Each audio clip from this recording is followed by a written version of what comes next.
all the speakers that are up on the front row, up on stage. We'll take a group photo because I think some of the panelists will have to leave. So if you'd like to just join me for a quick picture, and then we'll have that out of the way, and we won't have to worry about it. Shanique, Alfred, Sylvie, Pierre, Vinil, would you like to join us up on stage?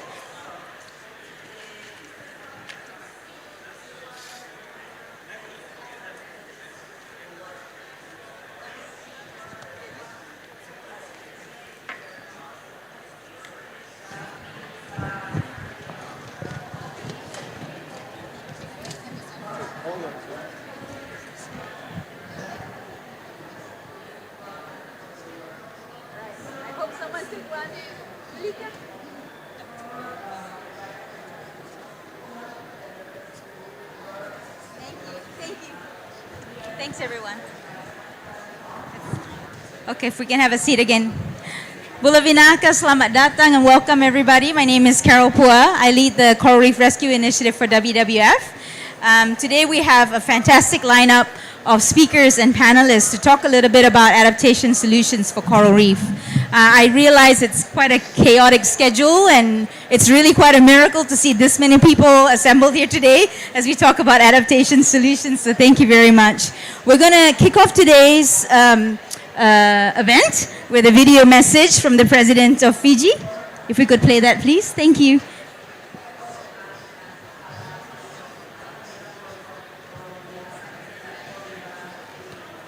My friends, we face a crisis. On top of unimaginable suffering in a world of unchecked carbon emissions, the coral reefs that provide island people with food, jobs, and a very identity could be raised. As a Fijian and Pacific Islander, I cannot imagine a more terrible loss for my people. As the President of Fiji and also the Paramount Chief of Maduata, the province that stewards Fiji's Great Sea Reef, it is my personal pledge that our reefs are protected and sustainably managed for Fijians today and for generations to come. Our Great Sea Reef is the third longest and biologically diverse reef system in the world, and its protection is among our most important national commitments in the global journey towards resilient reefs. Fiji is proud to be the first country to pilot activities under the Global Funds for Coral Reefs and the Coral Reef Rescue Initiative. By working on the ground and in the waters with our Fijian communities, these programs and partnerships are relaying hope for your coral reef longevity. These programs work because they are climate resilience-focused initiatives that integrate community-driven solutions with a nature-positive economic transition. However, national action such that is taking place in Fiji must be accompanied by global action from all countries to halt our global biodiversity crisis. Pacific leaders have long been calling for credible and urgent climate action from fellow global decision makers and a scale-up in adaptation finance. Working with partners such as WWF and GFCR, Fiji has been leading by example, prioritizing action and conservation of reefs that are less exposed to climate change. And we thank the Global Environment Facility for their support to Fiji and the Coral Reef Rescue Initiative. As Fiji has shown, the adaptation-focused instruments, innovative technology and conservation solutions are available. It is time to increase funding and scale. Only with stronger global commitments can we ensure our precious biodiversity will be safeguarded for future generations. Pacific Islands are on the front line of climate change. We are also leading the way in building resilient communities and coral reefs. The rest of the world must play its part in slowing climate change and helping island states like Fiji to adapt to its impact through increased investments in adaptation solutions. It is now our hope that our commitment to the nature-based adaptation solutions to coral reefs are met. We look forward to fruitful discussions and outcomes. Thank you everyone for coming, and put your hands together for the President who managed to record this message for us today early this morning because of all the challenges we've had with Wi-Fi, we thought it'd be safer to have a recorded message. He really wanted to join us virtually for the whole session, but we thought we wouldn't risk it. Next up, I would just like to invite the UN Special Envoy for UN Secretary General's Special Envoy for Oceans, Ambassador Peter Thompson, to make his opening remarks. Peter? Thanks very much, Carol. I feel like Fiji's hogging the limelight here, but never mind. And thanks very much to our president for sending that message, which I understand was recorded today back at State House in Suva. So welcome, everybody. This is the first of actually a series of coral events happening here at COP27. And I actually leave on Saturday. I think I'm delivering 6 speeches on coral. So I did prepare a coral speech when I was flying across the Indian Ocean here, but I see there's no podium, so I guess I won't use it. But I think it's interesting that coral has so many events now that, more so than mangroves and seagrass and the other really important elements of our coastal ecosystems. But anyway, this is, maybe it's because we're in the Red Sea that coral's getting good exposure.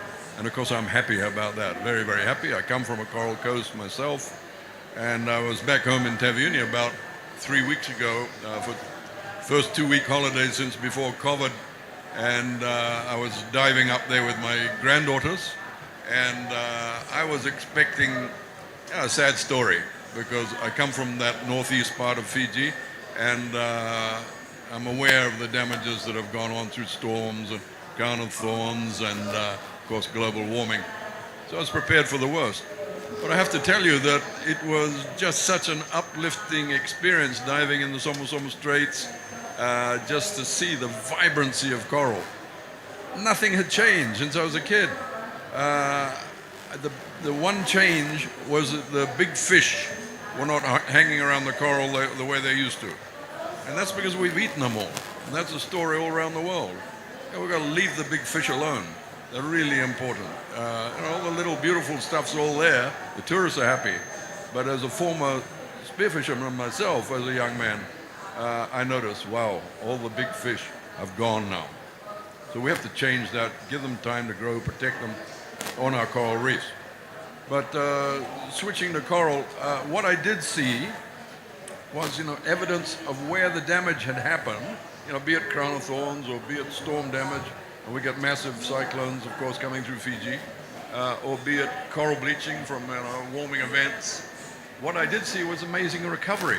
There was one thing I saw in particular, a big flat coral, which was all completely dead, the size of a small tree with a flat platform. I forget what you call that species of coral. But on it were growing about 12 other species, all of different colors, on this beautiful plate that was provided by this dead coral. And I thought, well, that's what life is, things die and others regenerate from death. But we all know that I'm painting a rosy picture here, and I'm talking about a biodiversity hotspot, where you happen to have deep currents and keeping that coral alive. But I'll paint you one other rosy picture before I go to the doomsday side of things. And the other rosy picture was that about 4 years ago, maybe, I was up there on an island quite far out in the Pacific, where friends of mine had been planting coral on all the various kinds of structures which you've all seen. And I remember when they started out doing it, and I looked at it, I thought, hey, come on, this is not going to make a difference. But going there and diving on that coral and seeing the growth that had taken place on every one of the structures that they'd put up was really heartening. And it converted me to the idea that, yeah, we really can grow coral and plant it. We can do that at scale. I think in CORDAP, we've been talking about planting coral in the millions, and let's get up to the billions, as we do with the trees, planting it using drones. I mean, that kind of technology is available. That's not Star Wars. They're actually doing that, trial runs on that. So, my message there would be, don't accept the idea that coral is going to be extinct. It's not. We're going to fight. We're going to refuse that future. We're just not going to allow it to happen. And I say that as a Fijian because I can't imagine a world without coral. It's just inconceivable to me. So, yeah. But anyway, as I say, I don't want to paint a rosy picture because we've all seen the IPBES and IPCC reports and so on, and their prognosis for coral. And we all know we're on this highway to hell. We're all on it. We're taking our children and our grandchildren on it. They're the ones who are going to arrive in hell, not old guys like me, but they will arrive in hell if we continue on this track to 3 degrees. The Secretary General of United Nations has made it very clear that we're going towards an unlivable world. Unlivable for who? For our children and grandchildren, basically. And that highway to hell is what we're still on here at COP27. So there is this turnoff ahead to a 1.5 degrees destination.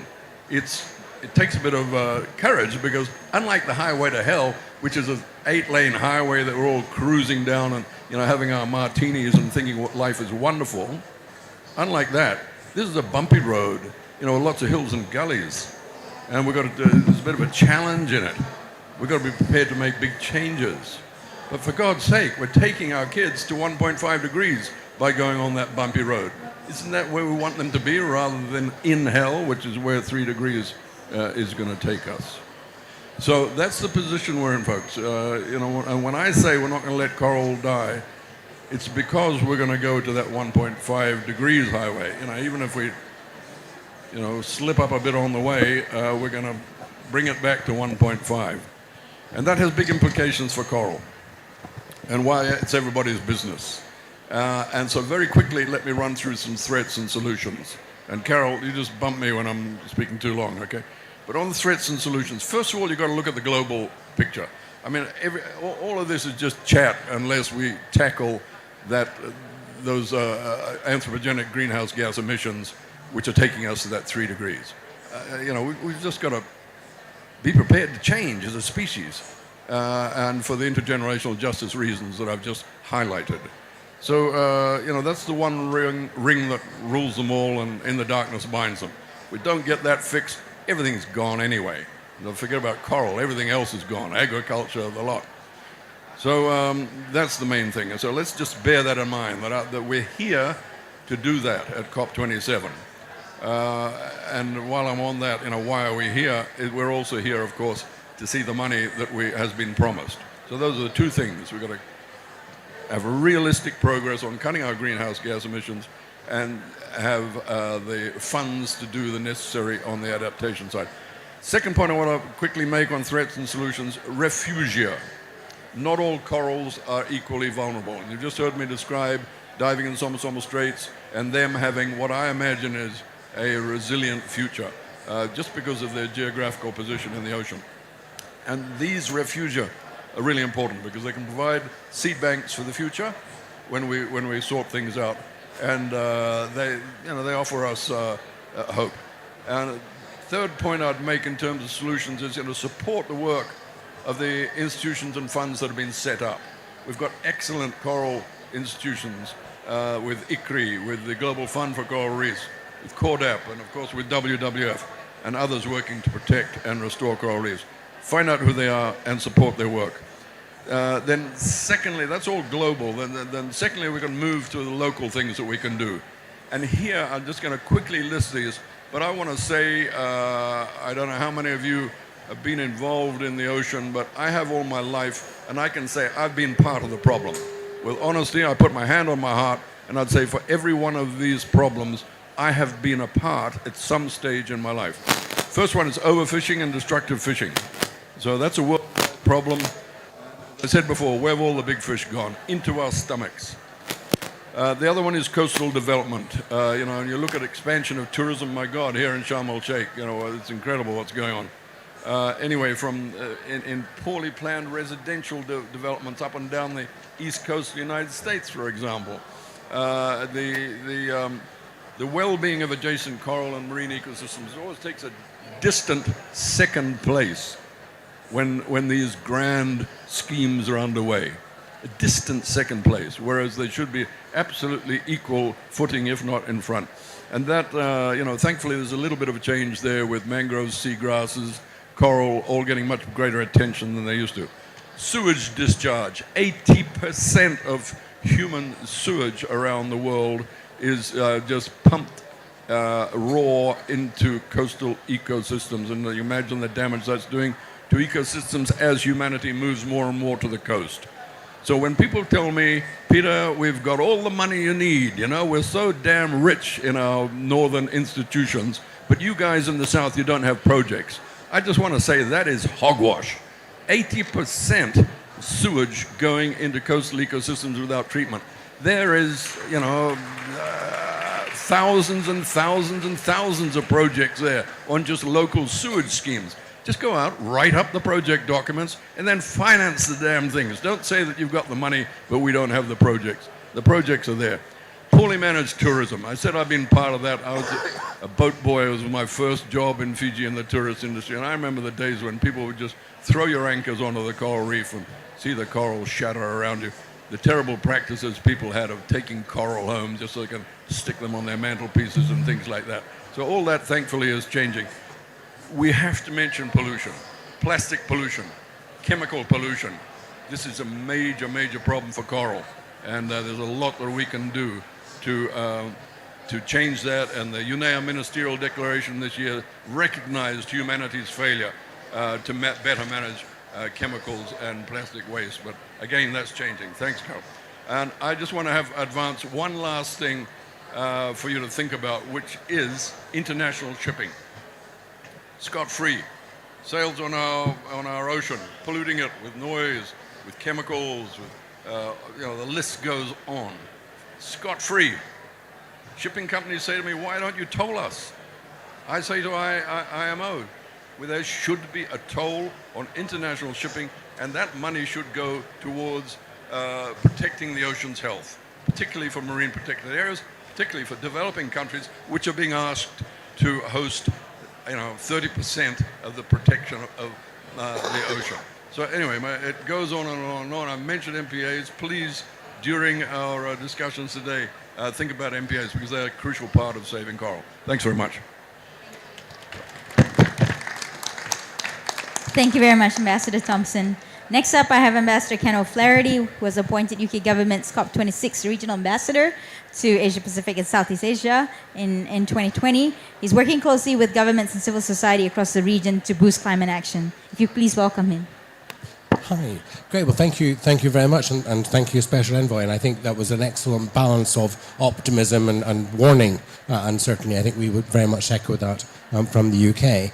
I was also very inspired by the Presidents of Fiji's intervention, and just to say thank you to our Pacific partners, some of whom I see in the room. We worked very closely with our Pacific partners ahead of and during COP26, and I do think that the voice of those states who are facing an existential threat from climate change has to be heard, and it needs to be heard in particular by the big emitters in the G20. So that's been one of our priorities, and I just want to take the opportunity to thank our colleagues. More specifically, it's a pleasure to be here today. We're talking about the importance of protecting our ocean and the many threats that the ocean faces, and the global efforts which are now underway to protect our environment for future generations. The UK placed particular emphasis on oceans during our presidency. We're proud of the advancements that have been made, but we're very, very conscious that there is an awful lot more to do.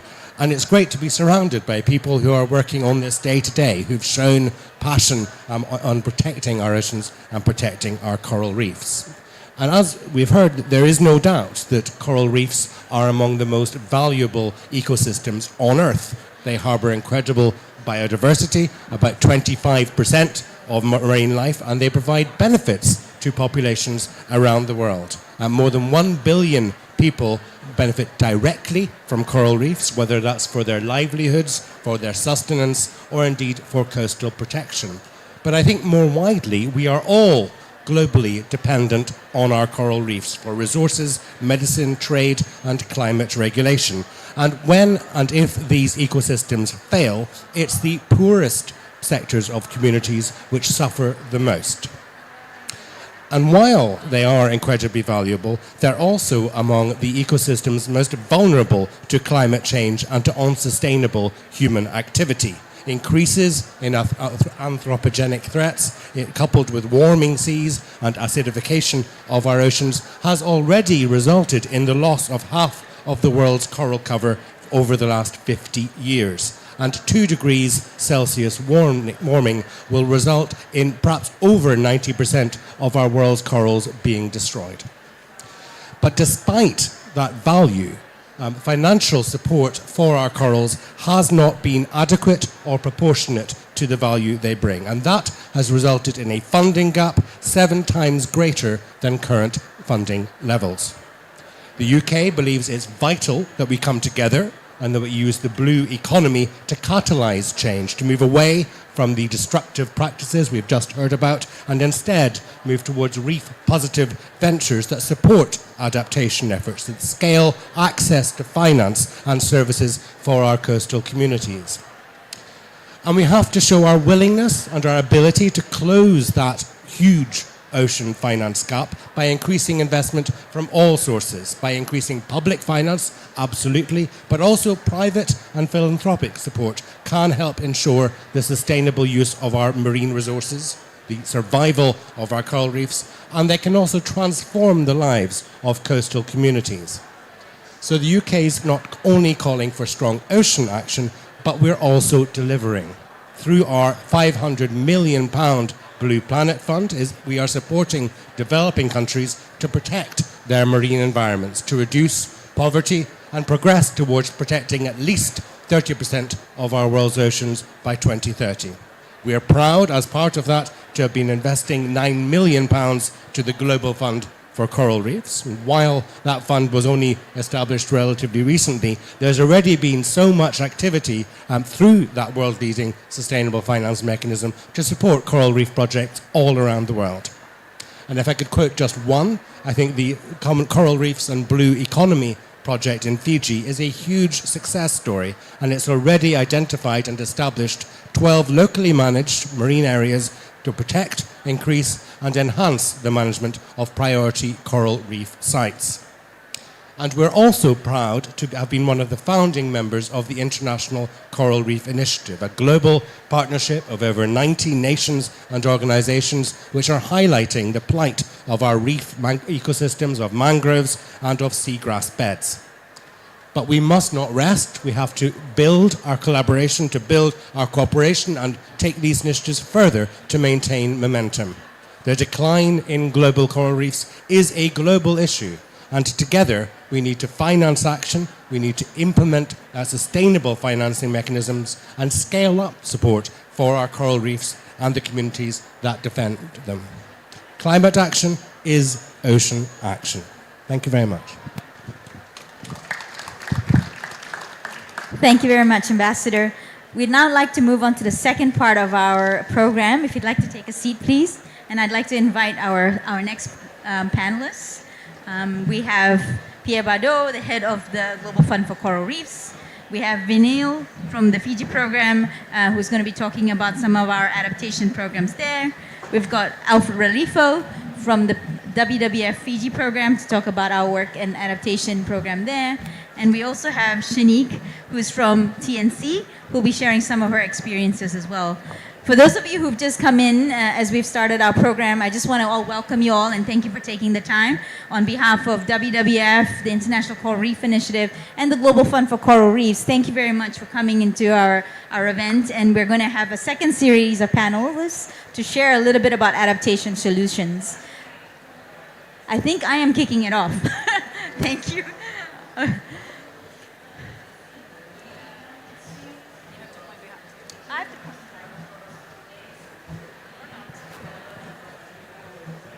Can we go next? Next? Oh, just bear with us. Yes? I'll get down. So while we were setting up, WWF and partners, WCS, RARE, CARE International, Blue Ventures, and also the University of Queensland with the Arizona State University are a part of an initiative called the Coral Reef Rescue Initiative. We have received some funding from philanthropic organizations, from the NGOs themselves, and now from the Jeff 7 International Waters Program. And we've kickstarted our program in 6 countries with the Jeff funding, and now in Cuba as well. So I was just going to run through a little bit about what we do, but I think we're having some technical difficulties, so I'll just do it without PowerPoint. Old school. Okay. Next, please. Let's see if that works. Next. I did want to just show what we as divers would consider a healthy reef, but actually it's quite a depleted reef. You would see, as Ambassador Thompson said, we're missing a lot of fish. There's a few juveniles. You miss a lot of predator fish like sharks as well, and we've gotten used to seeing reefs like this. And unfortunately, for a lot of places, this is a fairly healthy reef. Next, please. We all know why coral reefs are important. Many speakers, the ambassadors collectively have also shared some figures and numbers. I think it's really important for us to keep the focus on the importance of reefs. I think as the IPCC reports have come out and said we will stand to lose 70 to 90% of our reefs, we must focus on the 10 to 30% that will survive a 1.5 or 2 degree or beyond world. Next, please. And there's a very nice infographic put together, our climate and energy practice, to just demonstrate the impacts. A 1.5 degree world is really the death knell for reefs in a lot of places. Next, please.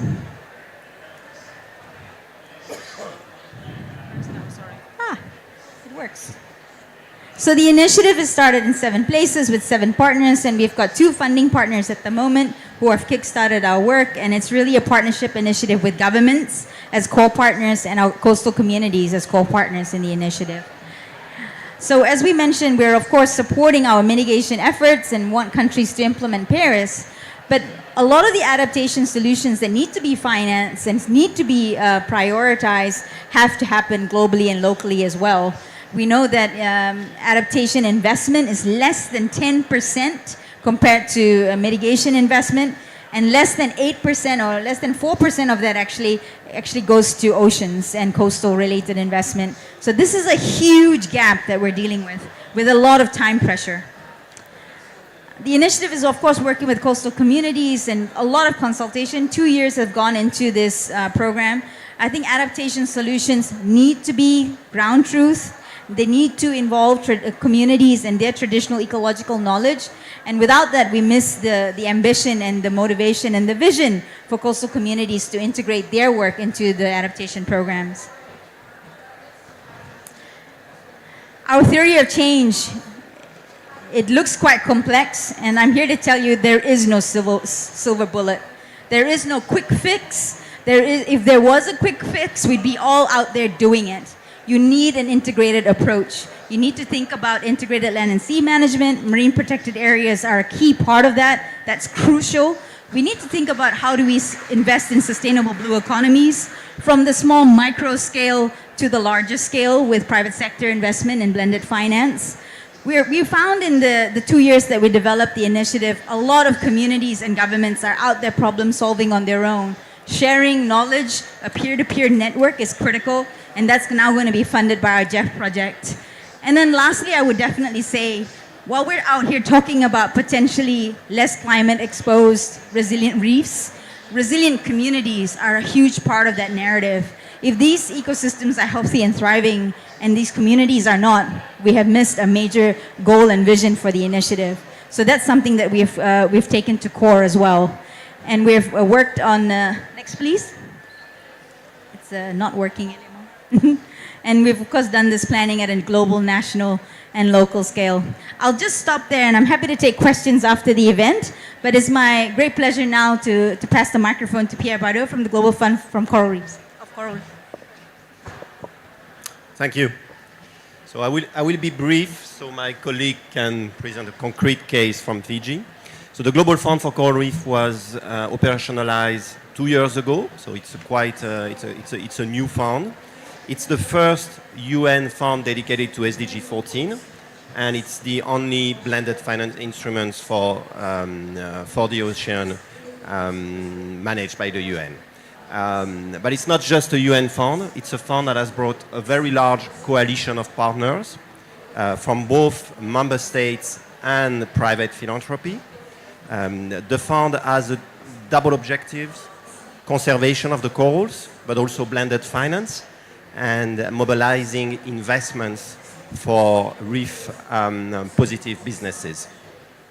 We have structured the fund with a grant window that can provide TA and support to local organizations, and an investment window, an equity fund managed by Pegasus Capital with the support of the Green Climate Fund.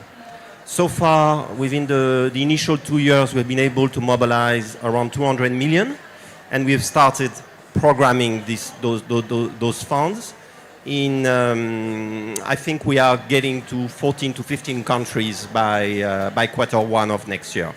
So we are already in operation, and the approach we have taken is very similar to WWF, with really trying to target the most resilient reef, building on the work that has been done for the 50 reefs. And once we identify those resilient reefs and we select priority sites, we work with local partners to assess the local driver of degradation. Those partners are organizations that have people on the ground that have been working on this reef for many years, and will better understand what kind of pressure are put on those reefs. And then we match those drivers of degradation with investment solutions, investment positive solutions for the reef, in order to remove the drivers. I think I will stop here, and then just give the floor to my colleague so he can present a very concrete example for Fiji. Thanks, Pierre. If I can have my presentation put onto the screen, that'll be great. So while that is happening, colleagues, I wanted to just introduce myself. So I am the program manager for the Investing in Coral Reef and Blue Economy program, which is basically a key, or one of the first projects to have benefited from the Global Fund for Coral Reef in Fiji. And I'd like to share with you a few examples of what we are doing. I don't think this is my presentation, though. Okay.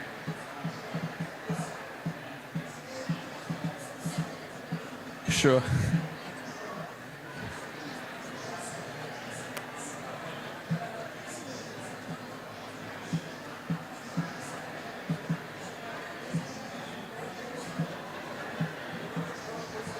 I can maybe in the meantime just thanks the partners that are supporting the Global Fund for Coral Reef. So from the member states, the German government, the UK government, the French government, Canada, the US also will join today. On the philanthropy side, we have the support of the Prince Albert II of Monaco Foundation, Builders, the Paul Allen Family Foundation, and Bloomberg Philanthropy. Thank you. Thanks, Pierre. So Fiji, what you see on the map is a quick overview of Fiji per se, and what you see as well is the two largest islands, which is Vitilevu and Vanuatu, along with other major islands, including Taveuni, of course, that was being spoken of earlier by Ambassador Thompson. But what you also see is the Great Sea Reef, which is the third largest reef system in the world.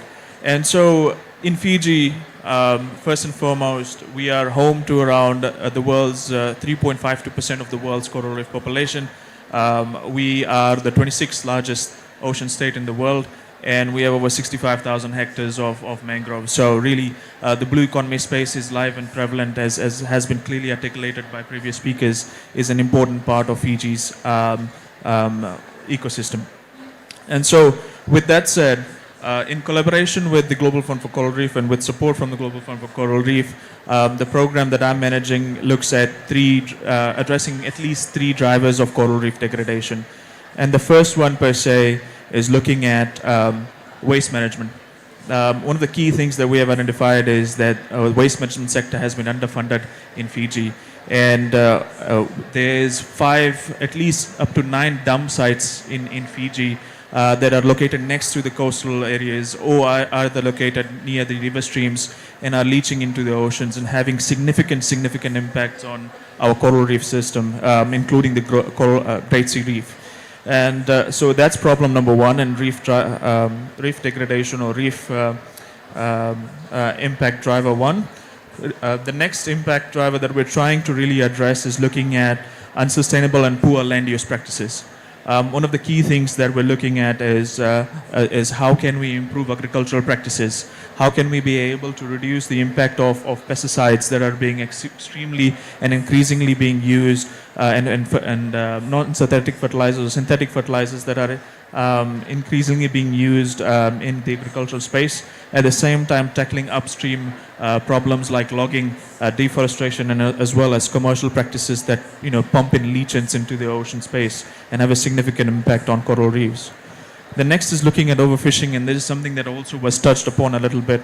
And so we want to be able to look at how we are able to reduce stresses that are causing significant depletion of marine resources that depend significantly on the ocean space as well. And so these three drivers are actually being addressed through our program in Fiji. And how are we doing that? So we're actually implementing a series of activities, at least three in particular, in collaboration with our implementing partners, which is Matanataki. You can see that little logo at the bottom there. And so what Matanataki does is it champions a concept of business called Sole Sole Vaki, which is basically a description of how businesses and communities can work interchangeably with each other rather than in competition with each other to achieve the common good or greater good. And so what are we doing? There we are. So the first thing we're doing is to be able to address waste pollution, increased amounts of waste pollution. We want to be able to rehabilitate the 5 dump sites that are there on Vitilevu and convert them into waste collection centers. And at the same time, these waste collection centers are actually supposed to be run in collaboration and coordination with communities who will help to look at material sorting and material recycling.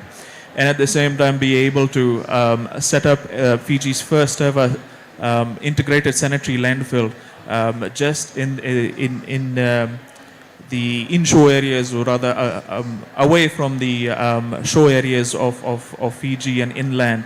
And so the idea is to be able to divert all those waste resources that are leaching into the ocean away from the ocean space and to be able to recycle them. So the target that we have set ourselves is 80% of our waste needs to be recycled while 20% will be landfilled. So that's project number one, and it's a $20 million project. Project number two is looking at how we are able to reduce the overuse of synthetic fertilizers in Fiji. And so there's about 80 tons, a minimum of 80 tons of organic waste that goes into our landfill. And the idea is to be able to divert those organic waste and convert them into what we call non-synthetic fertilizers to improve soil nutrient retention, and at the same time be able to reduce the amount of runoff that goes into the ocean and really impacts our coral reefs.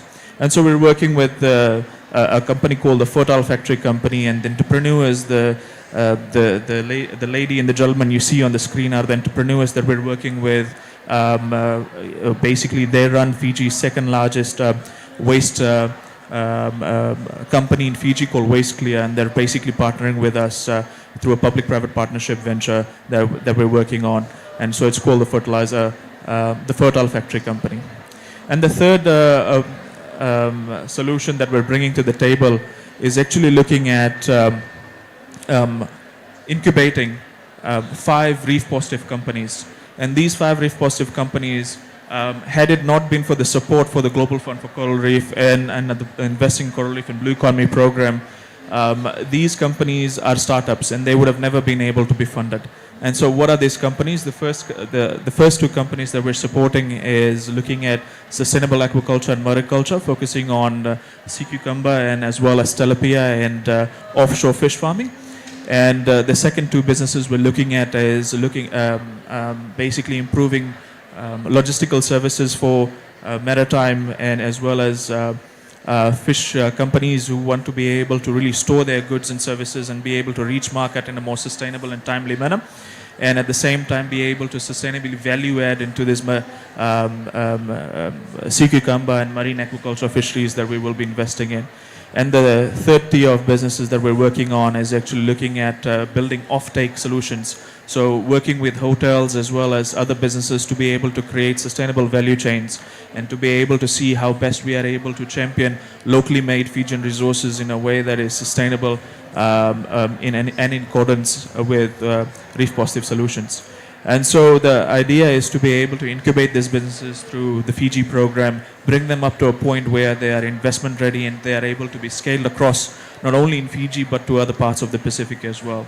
So these three solutions are what we are championing with our partner Matanataki.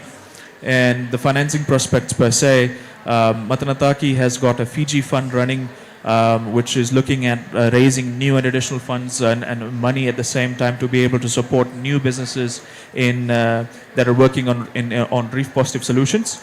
And so the target is to be able to raise at least $75 million in Fiji per se. And I'm pleased to say that we're working in collaboration with WWF to be able to see how best we are able to raise at least the first $10 million through the project or the program that was talked about by the moderator. And as well as the Vuluvulasara or the landfill project, which is the largest, is a classic example of how we are able to leverage the resources and support that we're getting from the Global Fund for Coral Reef to be able to bring in new and additional sources of funding. So the landfill project is about $20 million in total. We have been able to secure $3.5 million from the Global Fund for Coral Reef, and an additional $5 to $10 million in soft commitments have already been lined up through other private sector financiers who I'm told not to name at the moment because we're still working on finalizing agreements and deals. But it very much is a classic example of how the GFCR is able to help us leverage new and additional resources from the private sector to be able to really implement these powerful and transformative reef positive solutions. So with that said, I was told I have 4 minutes, and my apologies for rushing through all of this, but I'm happy to be able to talk more on this. Thanks. Thank you very much, Vineil. Thank you for that. That we skipped the video that the Global Fund for Coral Reefs has put together with Matanataki and Vineil's team, so we're going to just play that now. Thank you.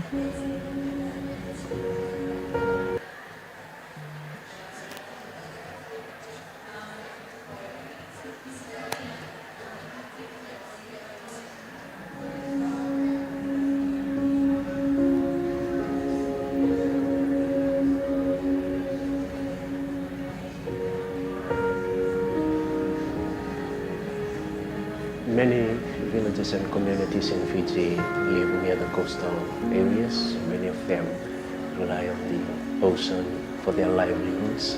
When we used to go out to the ocean, we step on the seashells, sea slugs, seaweed around the place. Today, we go to the same place and it's not there.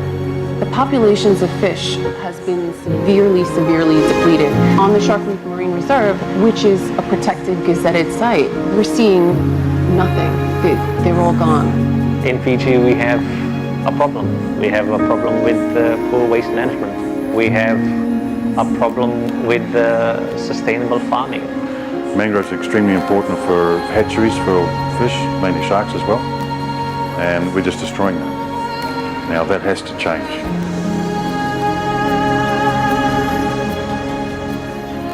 Matanataki is a Fijian word, a Vakaviti word, and it means action. The hope that I have for the future of impact investing here in Fiji is that we can channel finances to Fiji that will deliver resilience to our reefs. And the way that we want to do that is by focusing first on waste. The problem in Fiji is waste is not handled properly. It's not viewed as the resource that it can be, and on the other hand is not disposed properly and is therefore causing environmental degradation. Up in Rakiraki, they would put the waste into a pile and then get a bulldozer every 6 months and push that into the mangrove, which you can understand is just devastating to the local sea life. With a bit of political will and a bit of funding, waste can be controlled in a much better way. And TFFC is looking after all that is being wasted currently. So we can turn all the biomass into a fertilizer. So my vision is to not just fix a waste problem, but a waste problem that fixes a farming problem that is creating a problem for our marine ecosystem, and we fix that. Fijian people need to be fed. We need to eat, we need protein. If this is going to come from our oceans, then we need to start farming it, and we need to farm in a way that's regenerative. It's a startup company in Fiji that is aiming to develop aquaculture businesses with local communities. We're putting a focus on sea cucumber and seaweed farming. And the great thing is they can actually generate a lot more revenue from farming sea cucumbers and seaweed rather than fishing from local stocks and wild catch fisheries. This also has environmental benefits as sea cucumbers play a key role in the marine ecosystem. They turn over sediment and recycle a lot of nutrients back into that marine ecosystem. Using climate finance and impact investment towards private sector businesses gives Fiji the opportunity to set up the right type of businesses in relation to reefs. This project, through the running of these ecotourism businesses, will not just provide finance to support the LMMA and the community development, but will also provide employment opportunities for the local community, namely to blend ecotourism with their environmental management work. Here at BAD, we like to describe ourselves as a conservation group masquerading as a dive shop. All of these commercial activities are actually just a means to the ultimate aim, which is the protection and conservation of Fiji shark populations. To me, the key thing that I saw in Tanapaki is the drive that the party had. We all know how fragile the system is right now. We need to act. I believe that it is going to take all of us, a collaboration of ideas, of people with very strong willpower to make the difference. Matanataki's vision is to drive the creation of an ecosystem of businesses whose products and services embody the aspiration of both the Fijian people and the Fijian reef system to thrive.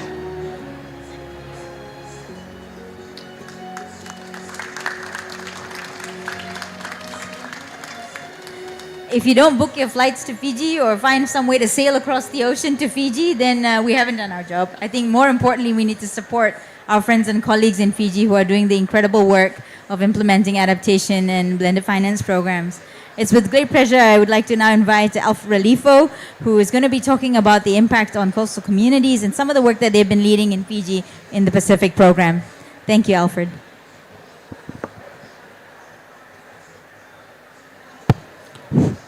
Bulavinaka, a pleasure to be here to speak on behalf of, not on behalf of, but to share a story of resilience from the grassroots communities that we work with. And I think this panel is quite important because we have here heard the story of the Great Sea Reef from our leaders' perspective, from the private sector and donor perspective, and I think it's an opportunity for me to be able to talk and share the story of the communities that we have been working with along Fiji's Great Sea Reef. So I have been working for WWF Pacific for more than 10 years now, working very closely with my team on this Great Sea Reef, the communities that are the traditional owners of this reef system. Next slide, please.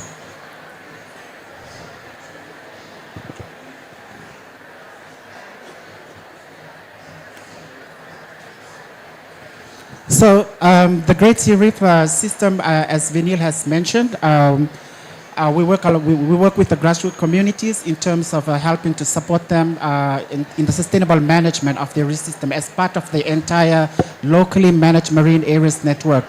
And this is a story of Fijian resilience because the current policy infrastructure puts the communities at the grassroots level at a disadvantage. And so this reef system helps to protect them and support them in terms of sustainability of their livelihoods, food security, but it is quite important to them in a traditional sense because they call the reef system the Kaulevu or Baini Vuoliku, meaning that it is the wall or the Great Wall Protector of the North. And this is actually quite important to them. The communities have traditional totems with regards to the fish, the reefs, and the natural resources. And this is where they identify spiritually and traditionally with the resources of this reef system.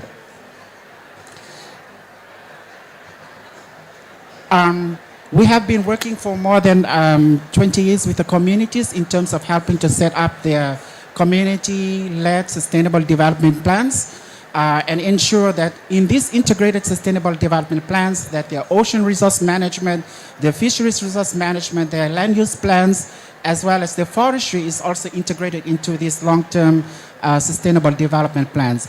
We also look at helping communities in terms of supporting their small and micro enterprises, as well as finding new and innovative ways for communities to be able to monitor the impacts of extraction of resources on their coastal habitats and identify ways for them to be able to inform management plans through scientific surveys. So recently in 2019, we had facilitated together with our partners a very, very detailed scientific survey of the entire reef system. And we hope that this scientific survey would actually help to provide, that we will be able to build on and to provide more scientific data as we continue to monitor in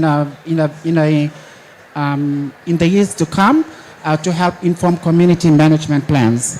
One of the most important things that is coming out of this recent survey of this coral reef system is that 33% of the hard rock corals is still there in the Great Sea Reef, and this data is very, very similar to a scientific survey that was conducted way back in 2004, which shows that these reef systems are actually quite resilient. So we're using this data from this reef system to help inform the 33 traditional owners management plans of the reef system, and we're hoping that this will be an ongoing process so that the communities can continue to revise and also at the same time adapt to the changing data that is coming out from the various scientific surveys.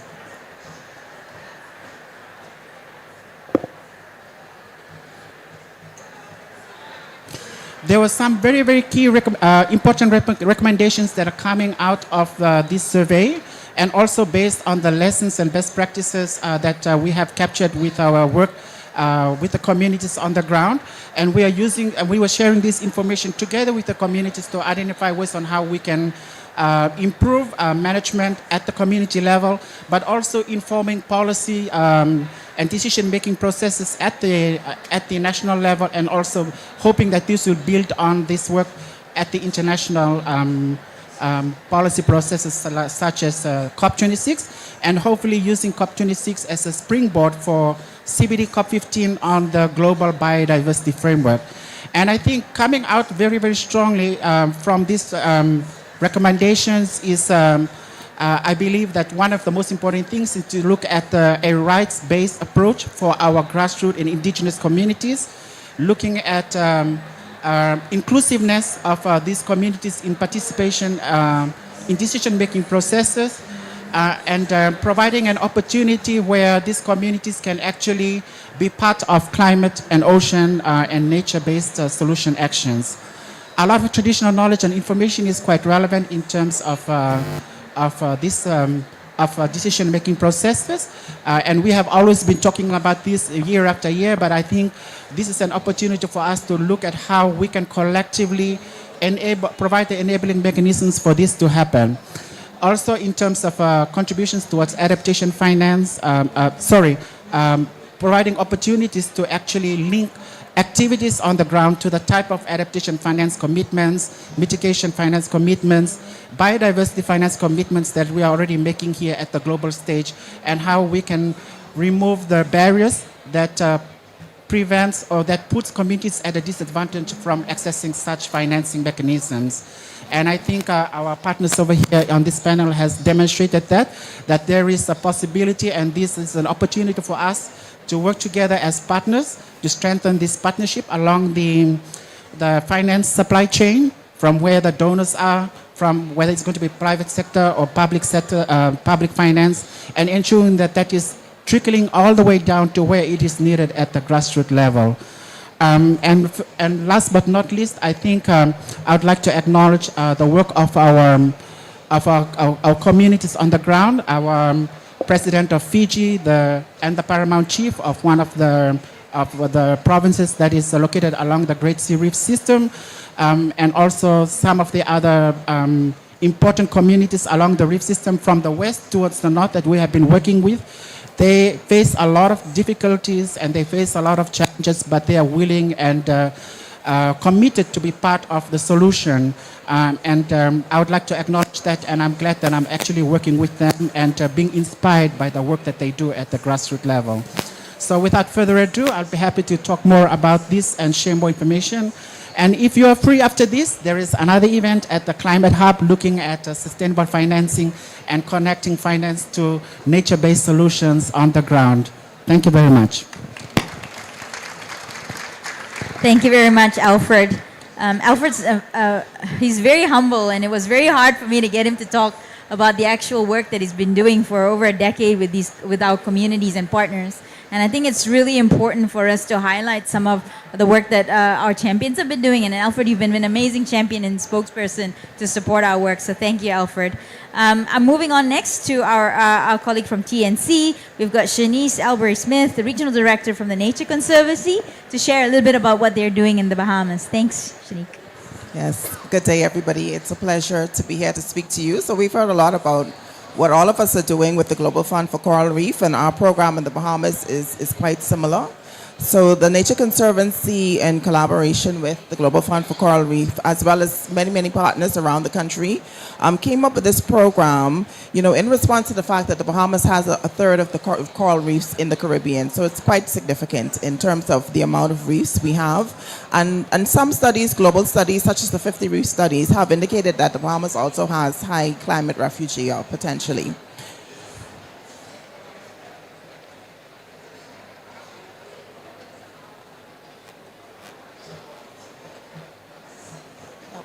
Okay, there we go.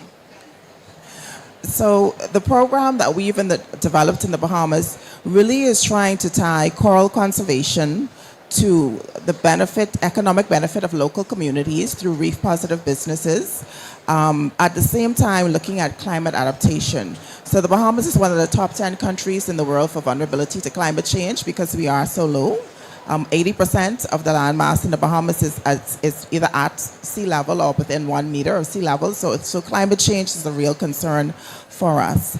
And the interventions we've developed for our program are looking at either reducing a threat to a coral reef, looking at how can we protect the coral reef, or how can we restore reefs that may have been degraded. But ultimately, we're trying to get healthy reefs that are supporting communities and helping with climate resilience and adaptation.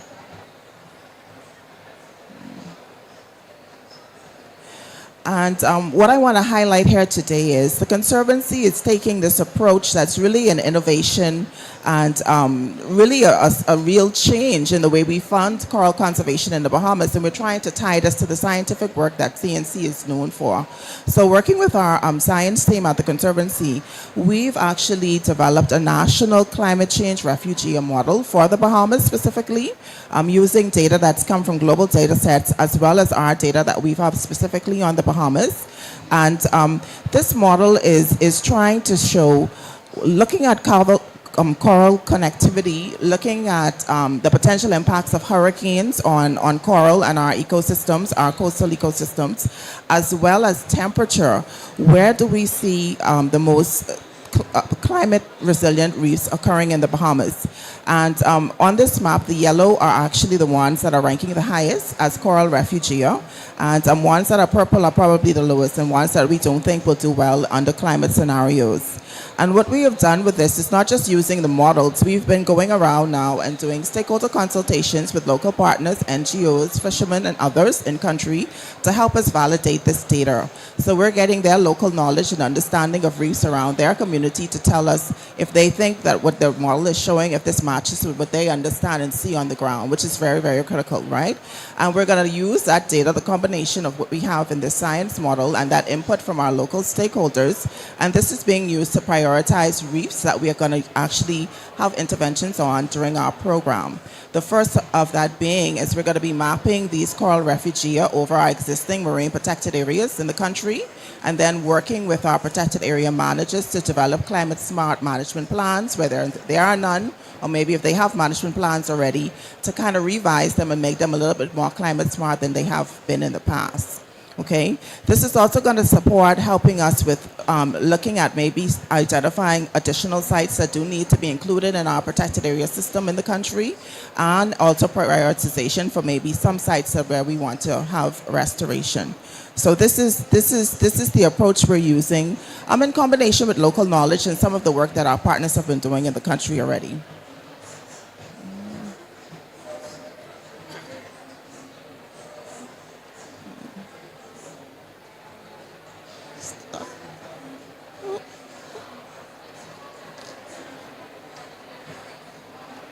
Oh, I want to go back. So I actually had a website on there so that you can see. I hope it comes back up. climaterefugee/tnc.org. This data and this model that we've used is publicly available. We do believe in open access for our information. Let me see if I can get the website up for you. But you can, hopefully we get this website up. You'll be able to go onto that website. There's one more slide. And you can actually look at the models. If you want to play around with them, you can download the data if you would like. And we also have a feature within the model for our local stakeholders where they can go in there and they can actually make annotations and share their local knowledge with us. This doesn't seem like this is right. This doesn't seem like a coral reef site. This doesn't seem like a resilient site. This site is known for being able to withstand high temperature changes, whatever the case may be. So we also have an online platform where our stakeholders can give us some feedback on what we're doing in terms of our climate refugee model. Okay, let's try this again. I'm not sure what's going on here. I don't. If they can go back, maybe they can move it for me. But in the meantime, I just wanted to highlight that. And then I was just going to share a little bit about how are we actually doing this. We're saying we're supporting businesses. We're trying to use blended finance models. We're looking for innovation and sustainability. So for us, we see ourselves in terms of our community partners, local businesses, and the revenue generation models. We see us moving them along a pathway from, you can start as a startup or you can be an existing business that needs to actually scale up and maybe increase or make your financial model more robust in terms of it being a reef positive business. We can help you wherever you are and wherever you're starting in terms of being on the spectrum of different types of businesses with different types of support in Bahama Reefs. And through the funding that we can give you, and we have 3 stages. We have like a pilot phase, we have like a development phase, and then you're looking at this kind of more mature stage or mature business. We will try to match the type of funding as well as the type of technical assistance and support that we will offer you through our programming based on the particular type of business you are and where we want to go. So the site just came back up. If you can go back. Marcia, see if we can get them to go back to that page. Yes. Okay, here is the site, climaterefugee.tnc.org. So take a picture for anybody who wants to go on here. TNC has also published a paper based on this model that we've developed, and there's a link there on the paper. So you can also download that paper and read up on the model that we've done. Thanks so much. So going back to the projects in our pipeline. Our aim is to move people from wherever they are to a model that's robust enough and financially sustainable so that you can have a long-term business. So really trying to couple a little bit more the well-being of the reef with the livelihoods and the economic well-being and development of our communities. Hopefully through the scientific interventions we're doing and conservation work, we're building resilience. This too will have a link to the economic resilience of these communities who have this economic stream that's tied to reefs. So this is what is being shown on the screen there. And then this is just, for the moment, we have 7 different either financial mechanisms or types of businesses in our pipeline for Bahama Reefs. So this gives you a spread of them. All of them have to go through some type of environmental due diligence to show where they're fitting in, either with reducing a threat to a reef, something that's going to give additional protection to a reef, or something that's going to result in some type of coral restoration. So that's for us what we're looking for as a first stop. And then on top of that, we layer over this financial modeling and the financial feasibility and business case for whatever is being proposed. And I'm happy to say we do have one of our pipeline partners in the room, which is Coral Vida, which is represented by the principal. So Sam could just raise his hand and say hello. So Coral Vida, I'm sure most of you have heard about them in one iteration or the next. You know, they're in our program, maybe not so well known, but definitely well known for being a Earthshot Prize winner. And we're proud to sponsor and support Coral Vida with partial funding, because they have lots of funders who's helping them along, and we're excited about the possibilities and what they can achieve. And I had one last slide that just shows another two cases of what is tangibly happening on the ground in the Bahamas. We have the Reef Rescue Network, which is being put forward by the Perry Institute of Marine Sciences in the Bahamas. This network actually works with dive shops, hotel operators, and NGOs. And there are about 25 different organizations within the network around the Bahamas, and all of them are supporting coral nurseries and coral restoration and monitoring in some way.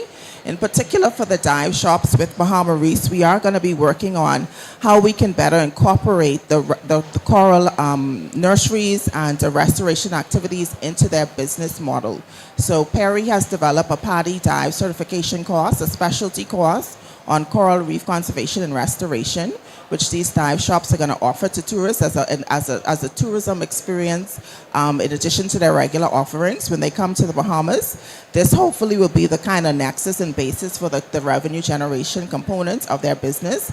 And then this will be able to allow us to get extra capacity and scale up potentially some of our coral reef restoration activities. A second part of what we will be doing with PIMS, or the Perry Institute, is actually they are providing technical support to all of these businesses. So they're helping them with some of the scientific work they don't have the capacity for, some of the monitoring, they're training their staff on how the coral restoration techniques. They're even training some persons in terms of becoming dive masters, etc. So we are looking at how can they also develop a revenue model for their technical assistance to the various members of the network. So it's like a two-tier component with this project. And another one I wanted to highlight is on the island of Exuma in the Bahamas. The Elizabeth Harbor Partnership is the lead agency for this. The Exumas in the Bahamas is a very, very big boating community. In a season, they get hundreds of yachts and other sailboats coming into their harbor and anchoring into the harbor, and there is actually no pump-out facilities or anywhere to actually receive wastewater from these boats. And so what the Elizabeth Harbor Partnership is going to be doing is, one, they're going to be installing a moorings field for the boats to moor rather than just anchoring, and there's a lot of scar damage on the seagrass beds and the coral reefs in the harbor. And they're going to be charging a fee for the moorings, of course. That's one revenue generation scheme. And then working with a few individuals from the community, they're also going to be starting up a pump-out boat business that's going to charge a small fee to pump out the pump-out boats, and then they're going to carry this into the mainland, to the main wastewater sewage facility that the government runs for the Bahamas. So there's the second revenue stream built in there. So we're going to be helping them with these startup businesses and some of the financial capacity, etc., to get this done. And hopefully, through it all, we're going to be monitoring water quality to hopefully see some significant improvement in water quality in the harbor over time. So just an example of some of what we're doing, thankfully, through the support of the Global Fund for Coral Reefs. So thanks. Thank you very much, Shanique, for that. We were going to have a Q&A session, and we'll save that for the end. If you'd like to thank our second participants or panelists, and then we'll have our third and final one after this. Thank you. If we could have Marcus Mueller, Sylvie Goyer, Henry Gonzalez as well. Thank you. So this is the finance panel. Hello, how are you? We will be done. Thank you. It's 15 minutes. Thank you, everyone, for being so patient.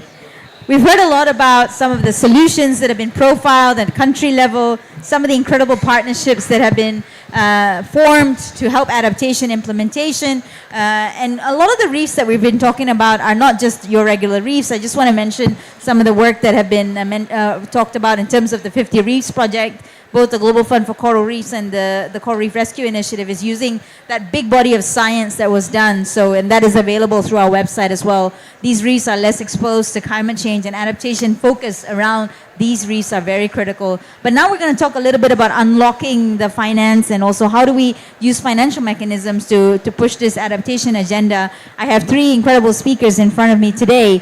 There was also a recent report from Convergence that adaptation investment is very low. It's actually decreased by 160%, and within that, ocean investment is even lower. And I think our panelists today, I just want to hear your initial thoughts on this before we go into your much more focused questions. Maybe I'll start with a little bit of an introduction from our panelists here, so we know who we have in front of us today. We have Henry Gonzalez, who is currently the Deputy Executive Director of the Green Climate Fund and previously led its private sector investment arm facility. He has over 25 years experience across sustainable and impact investing in emerging markets and political and economic development. We also have Sylvie Goyer, who is the advisor to the Vice President of the Prince Albert II of Monaco Foundation. Prior to that, Sylvie was the director of the Climate Change and Environmental Sustainability Program in the Pacific Community in SPC, based in New Caledonia then, and Director General of the Foundation of International Banque d'Argent from 2008 to 2014, working in West Africa with coastal communities as well. And we of course have Marcus Mueller, the global head of the Chief Investment Office and the Chief Investment Officer from Deutsche Bank. And is leading the bank's ESG agenda from the market's perspective, and he's published a number of articles and books on ESG, economic transformation, and other issues. Maybe we'll start with you, Henry. This idea that our investment around adaptation has really decreased in the very short time in the last few years, and within that, of course, investment around ocean and coasts as well. How is the Green Climate Fund addressing this? Thank you very much for the opportunity. I believe those state of the market studies are important, but it's important to look at the trend, not just at the net change, because I believe that adaptation is gaining the right momentum. And I think that the fact that a lot of us, like the Green Climate Fund, have a mandate from the COP to keep an equilibrium between adaptation and mitigation at 50% each is already somehow allowing us to bring other partners like the private sector in order to make sure that they are coming and we are de-risking, or we are also crowding in and catalyzing some of that capital. Now, the quantum of capital in adaptation is indeed lower than the mitigation. And that is because a lot of players went through some of the more mature elements. But having listened to the previous speakers, I believe that funders that come now, we're standing on the shoulders of giants, because I think a lot of those communities that have been working on this, they've been able to prove the principle that this is doable, that this is indeed an economic opportunity, and that this is something that could make sense for the planet, for the people, but it could also have financial sense, and it could also make sense for investors. The importance is what type of investors we bring along, and that this is a long-term perspective. And that's why we at the Green Climate Fund are the main funder or the anchor investor of the equity window of the Fund for Coral Reef, because we do believe that that sort of equity that we are able to bring, that first capital, is going to crowd in others, and we believe that institutional investors are also going to be following. So indeed, I think we have a long journey, but I'm optimistic that hopefully this will be the future. And I think we are now doing a lot of blue economy and green bonds because there is a lot of opportunity, and it's important to work across all seats because there's been a lot of focus sometimes on the Caribbean, but we've got the Pacific, we've got the African seats, so it's important to make this viable. Thank you.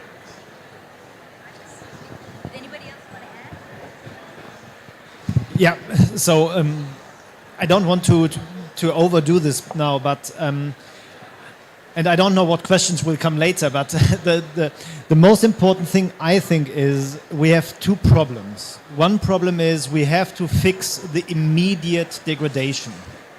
All the projects we've seen are really focusing on it. But we have also a long-term challenge, and the long-term challenge is factoring nature into our economic decision-making process. Even if we will succeed with the projects we've seen, and I admire, I have to say, we haven't solved the second one. This is something which scares me as an economist on the one side.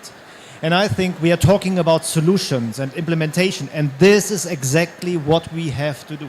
We need to get our system changed towards a nature-compliant system. And this goes through accounting. If we don't do this, we will repeat the same mistakes. Even if we have fixed something on one side, we will damage it on the other side. So therefore, this is really the topic I want to focus on, because macro is really essential for, or nature is macro essential. This is, I think, the best way to phrase it. If we don't understand nature, we run into macroeconomic risk, transformation risk, liability risk, physical risk, and reputational risk. And the most vulnerable will be hurt most, because they don't have the social safety belts in place the global north can afford. And we then will get in a cycle which we really not easily can escape, although the money is there. I have some solutions with me, but maybe we can talk about this later. But this is a statement I really want to make, where we need to change also a little bit our discussion around. I don't want to diminish the projects on the ground. They are necessary. But the other thing is equally necessary as well. Thanks very much, Marcus. Sylvie? Thank you very much, Carol, and thanks for the opportunity, seeing a lot of friends here in the room. And I'd like to second what my colleagues just said.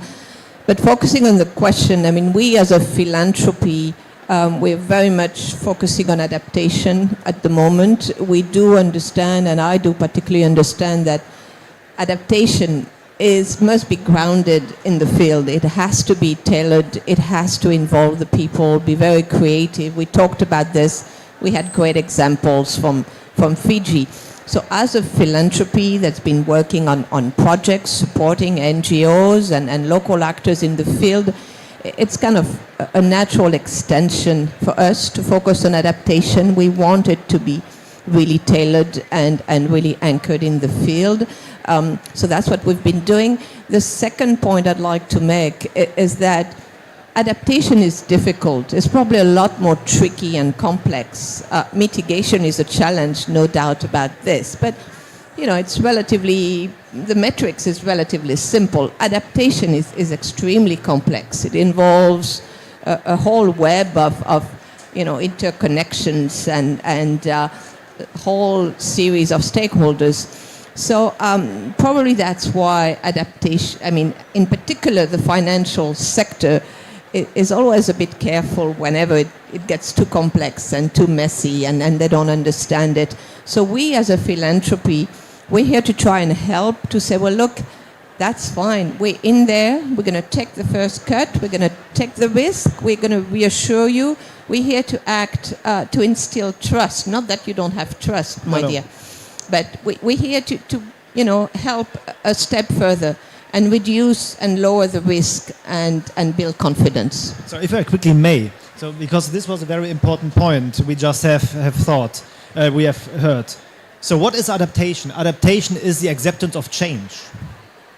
We always have adapted. If we didn't adapt as humans or as economy, it went wrong and very bad until it disappeared. So we know this really from the history of many, many places. So adaptation is a strategy of survival. Even if it's nature or humans, it doesn't matter. Point number one. And if we are slow in adaptation, it means we have really a vindication problem with our model again. Then the trust is very important. What is it, what the philanthropists are doing? And we just have launched a philanthropy fund 1 year ago at COP26, where we are supporting a climate future coral bank in the Maldives. So trust is non-asymmetric information, so symmetric information. What we are missing currently in this economic model is we do not know anymore at the end what at the beginning has been put in. So the distance has become far too long. We have two possibilities. Turn it around. No one would like to do it because we would have to give up a lot, or make it transparent. Philanthropists can help us in the context of blended finance at the first point. But again, what is the solution? We need information attributes to the activities. through digitalization. So the technological development we have right now in place is more or less, not our savior, but maybe the white knight we need in order to get this transition really moving. I think we have a response from the GCF on that. I don't know whether a response, but this is a very heterogeneous area. Adaptation is indeed quite complex. And I believe that what it is important is to use the toolkit that is needed, because not all areas or all solutions are ready for equity or for venture or for debt. Some of them do need grants, some of them do need the technical assistance. So I think the beauty that we have at the GCF with our partners, because we are at the core a partnership organization, is that we are able to use the entire toolkit. And we try to actually tailor the investment solution to those real needs that are there. Because at the end of the day, we need to think about the people that are the beneficiaries. This is the most important. We can really do structures and structure things in a different way, but how do we exercise change? And how do we make sure that this is going to the right sort of target group and we're going to allow them to also do that? The other element, which I think is not spoken a lot in this fora, is the importance of the local capital markets and the local financial systems. The North-South will not get us there.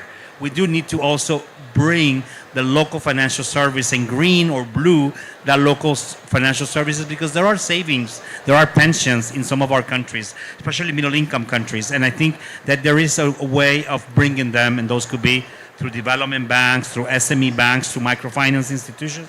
There are all of these tools out there that I think sometimes are not brought. My last thing is we have a spectrum of risk, reward, and impact. Because I think impact is the new part of that paradigm. And I don't think everyone is always bearing that level of risk they should be bearing. And I think that, some of the publicly funded development banks should take more risk. And I also think that some of the private sector should understand that the word de-risking, I think, might be a little bit misleading, because it is just the right alignment of risk. Because in some cases, the private sector are able to bear risks because there might be good returns. So I think we need to really make sure that people are more disciplined in where that risk-reward and impact equation is, and just make sure that they deliver what they should be delivering. Thank you, Henry. Henry, I've just got one more question for you, just following up on that. In previous COP, you announced this $125 million anchor fund, and how important the private sector investment part of that is very important with the work you're doing with the Global Fund for Coral Reefs. What does the GCF mean by creating a coral reef asset class? How does this impact the work that we're doing? Thank you. Sometimes using the word asset class is to speak to the financial services and the financial players that I understand.